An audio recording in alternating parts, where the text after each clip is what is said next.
Welcome to Empower to Recover, the podcast for individuals in addiction recovery who are looking to make a positive impact in the world. We know that recovery isn't about overcoming addiction. It's about discovering your purpose, finding meaning in life, and making a difference in your community.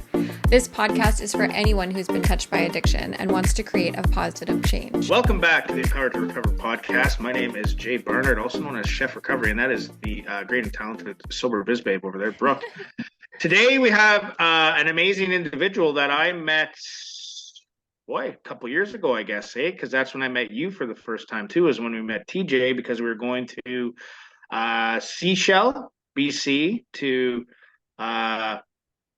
there was some kind of a DJ event going on or something like that, and that's where we all met. And I met TJ, and he's doing some phenomenal things with the coastal recovery community and his facility, but he's also now branched out into all different sorts of ways. And he also speaks for Kids Play, so he does some phenomenal work with Kids Play, not only in the BC region but also in Calgary. So he's really getting his voice out there, and really, I believe his passion is for the youth with gangs, violence, and drugs. And TJ has a really big background in that, and he has his voice is great. I loved hearing him share and open up about what he's doing, and really getting to know who TJ is.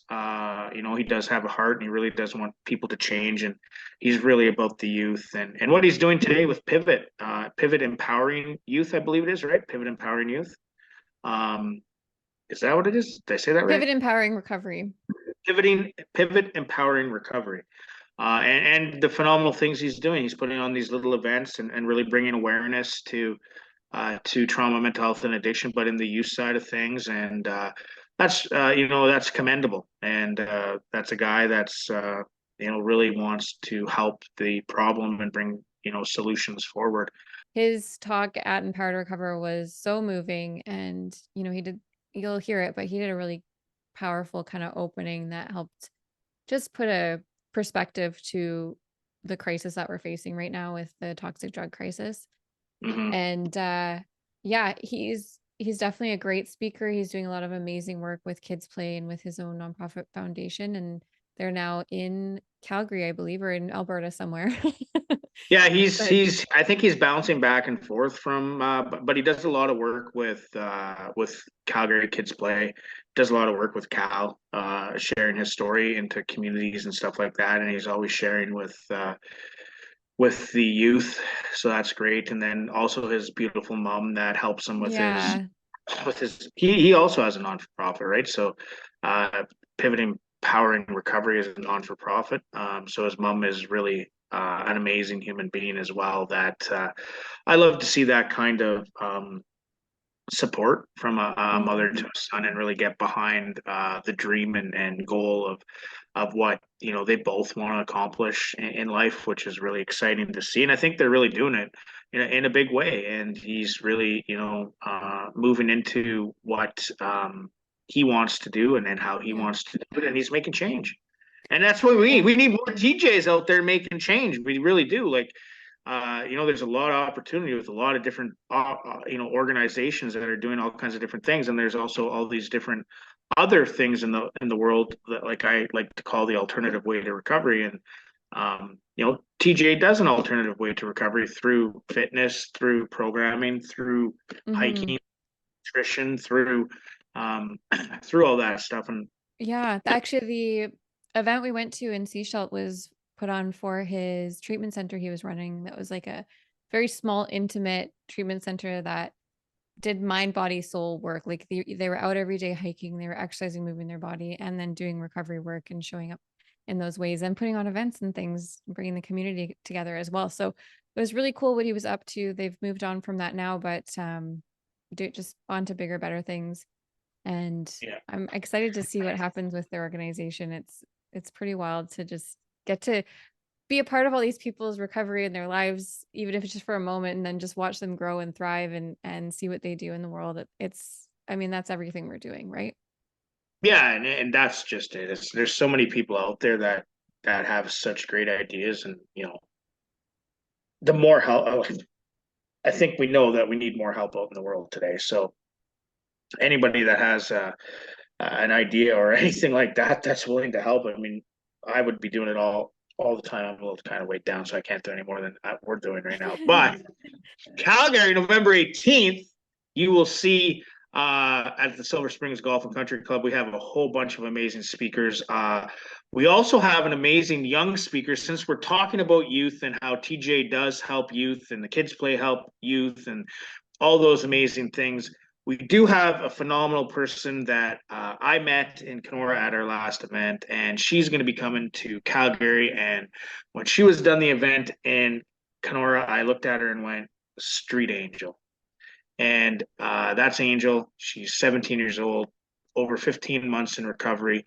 And she got on stage for the first time September 15th at the first ever recovery day and shared her story. And that is what E2RF is starting to build.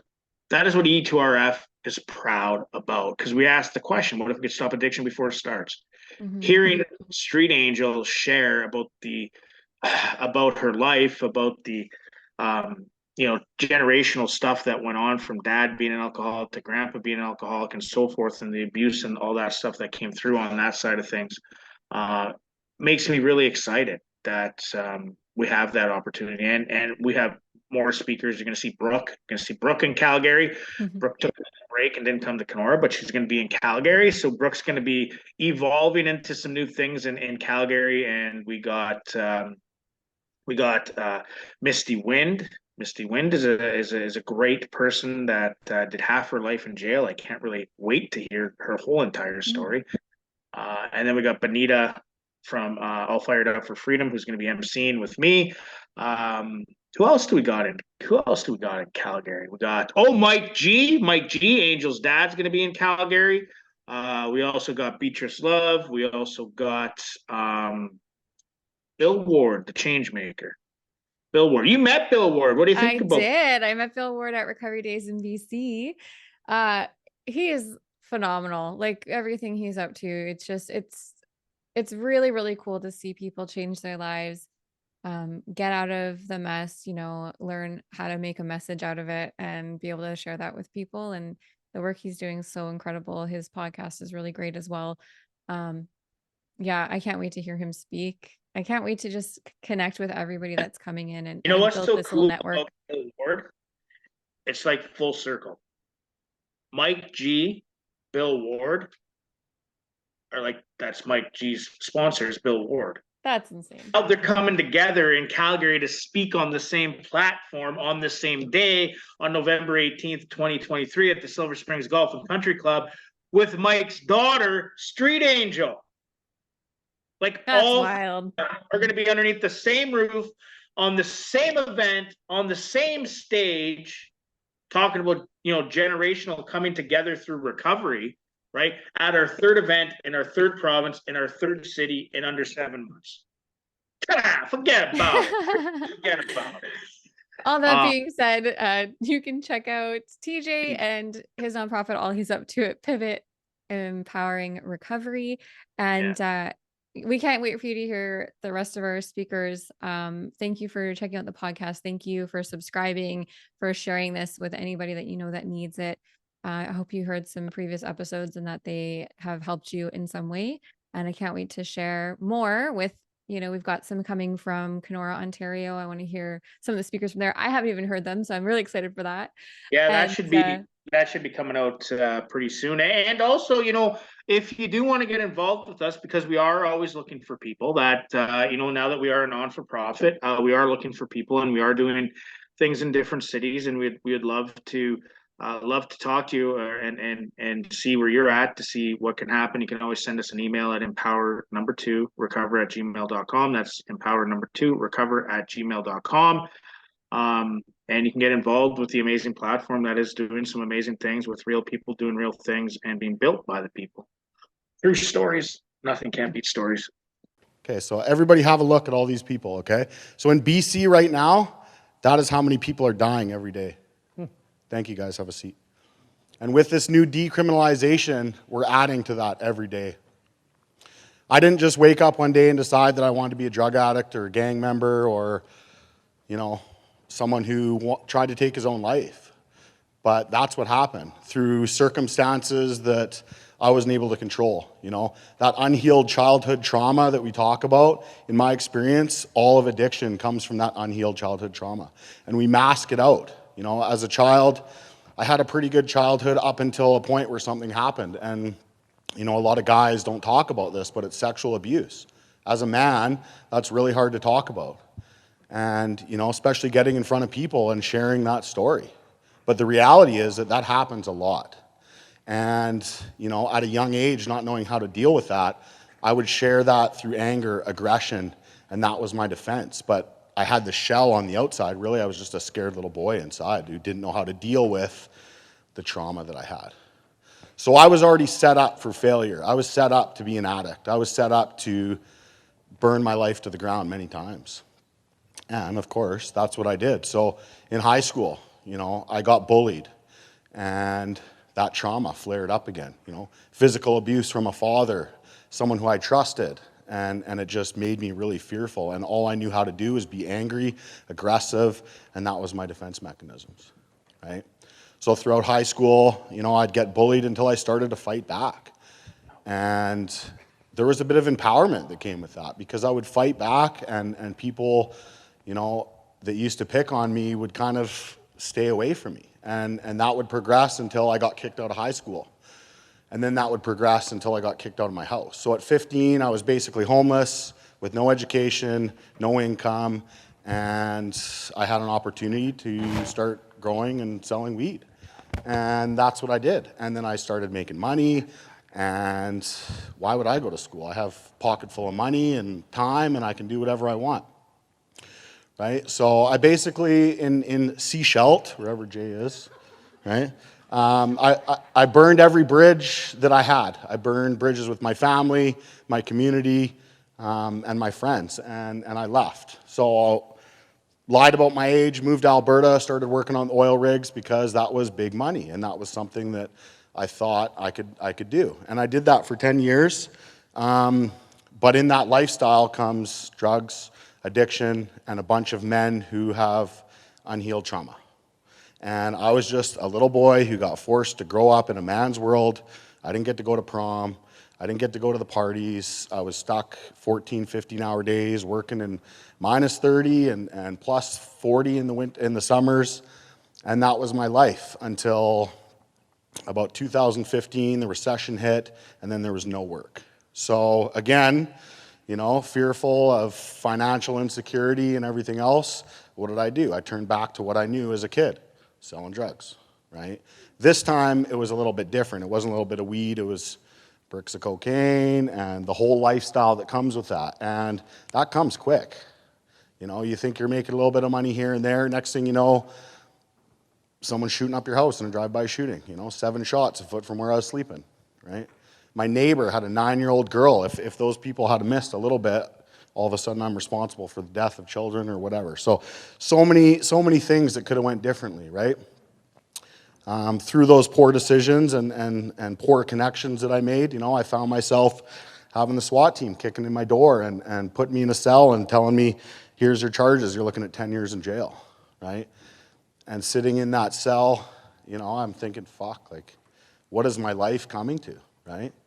And still, that wasn't enough. And you know, getting stabbed and throat slit and the whole thing, right? And then it became, how do I escape from this life? Well, the only way I knew how to escape was to use the drugs that I was selling, because that was readily available, and that kind of numbed out the pain, right? And so that worked for a while until, you know, as many of you know, it works until it doesn't, right? And always looking for something else, something deeper. And, you know, really I need to look inside myself, because that's where the healing needs to happen. I'm the only one that can heal myself. Yes, people can help me, but it comes down to making a decision that that's what I want to do.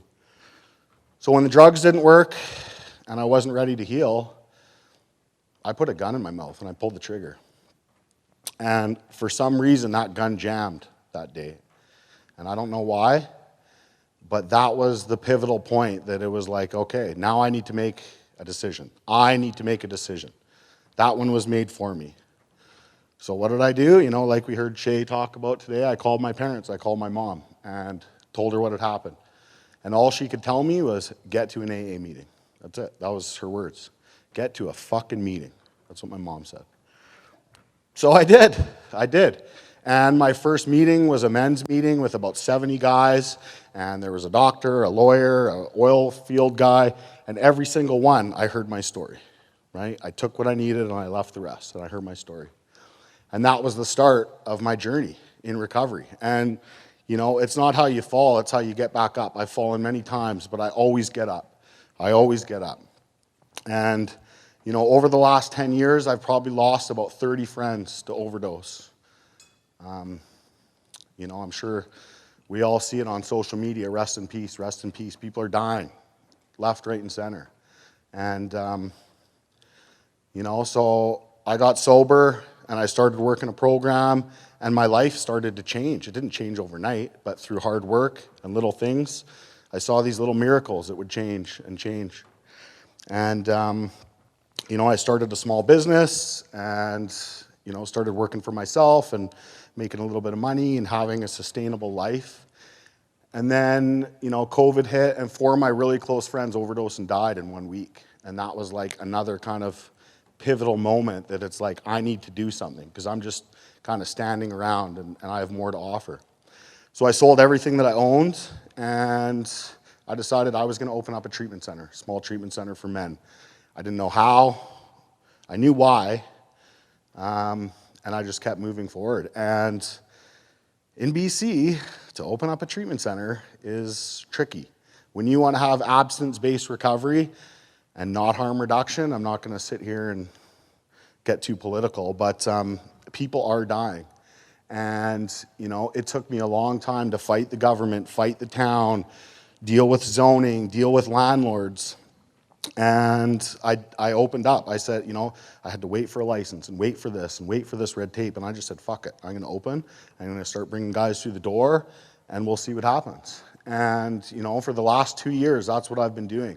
And brought a lot of great guys through the program and helped them get their life back. But I literally had to surround myself with recovery because I have to fight for my recovery every day because I'm just one mistake or one slip up away from being back out. And if I go out today, I'm dead. I'm on the street, I'm burning my life to the ground, and I'll die, right? So the thing is it's possible. Recovery is possible, you know. Overcoming addiction is possible, but it takes a lot of work. And it takes events like this and people to come together and stick together and fight for what we can do. You know, a lot of these chairs that are empty, that should be full, you know, maybe those are people that didn't quite make it. The downtown east side right now is the biggest open-air drug market in the world, you know, and this is our community, right? Those are our friends. Those are our brothers. Those are our parents that are down there fighting for their life every day. Like, it is literally a war zone down there, and every time it gets worse and worse and worse, right? So I'd encourage anybody to do something. You know, you don't have to change everything, but just small little steps. Write a letter, you know, make a phone call, ask someone how their day is, right? Little things like that are what we need in this world because we are literally dying, right? So I know that after this, we're going to go have lunch. So I'm going to keep it brief and keep it short. But one positive thought every day will change your life because it changes mine. My default setting is I'm not enough, I can't do it, and I'm not worth it. That's the voice inside my head that every morning I have to get up and say, I am worth it. I can do it. I will do it, right? And that's the fight that I fight every day, right? And I'm sure a lot of us are the same, right? But to heal that unhealed trauma, little bits at a time, that's how I started to get my freedom back, and that's how I got my life back, because my life was so unmanageable. And today, I have a beautiful life. I don't know what's going to happen tomorrow. I don't know what's going to happen a week from now. Everything's uncertain, but I just try to trust that process, because as long as I'm doing the right thing and telling myself I'm worth it, the opportunities will come. So thank everybody for being here. Really appreciate it. And we'll see you soon.